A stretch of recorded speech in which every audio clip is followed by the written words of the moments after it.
Reaksi ibu dituduh pemicu 3 anaknya tewas terbakar di Kendari gegara asik pacaran, ancam jalur hukum.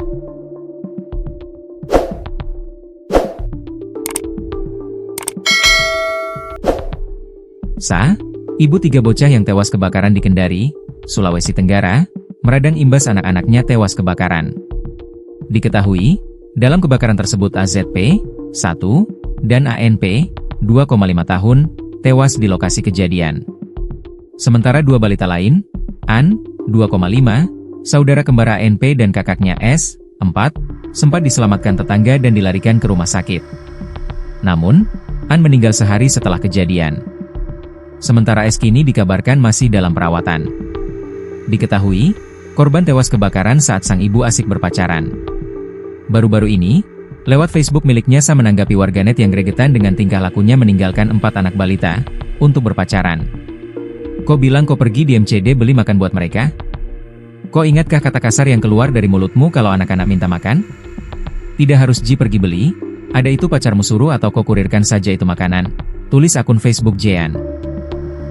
Warganet tersebut juga menuduh Sa mengunci kamar lokasi anak-anak itu ditemukan.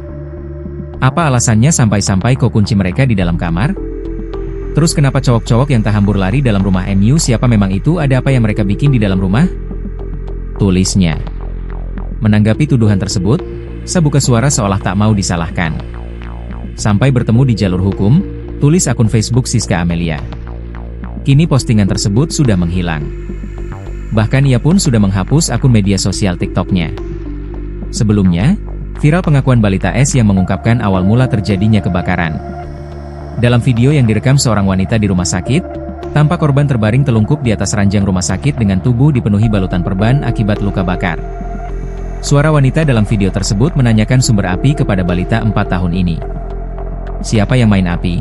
S? N? Tanya wanita tersebut. N? Jawab si balita dengan nada pelan dan suara bergetar. Dia bakar apa tadi, nak? Lanjut wanita itu. Bantal kursi, terang bocah tersebut. Tak berhenti di situ, wanita tersebut terus mengajukan pertanyaan susulan. Terus, apalagi yang dibakar, nak? Dari mana dapat korek? Memang ada korek kita dapat, iya? Tanya wanita itu. Rentetan pertanyaan tersebut hanya dibalas rintihan kesakitan oleh balita malang itu. Kanit Reskrim Kepolisian Sektor atau Polsek Mandonga, Ibda Andri Irwanto, mengatakan video pengakuan balita tersebut menjadi petunjuk. Keterangan anak di bawah umur tersebut sebagai petunjuk. Namun, tidak bisa kita simpulkan sebagai penyebab kebakaran, jelasnya, Jumat, 9 Mei 2025. Kami akan terus meminta keterangan sejumlah saksi, seperti ibu korban. Namun, saat ini masih suasana berduka, jadi kita menunggu semua tenang, terangnya.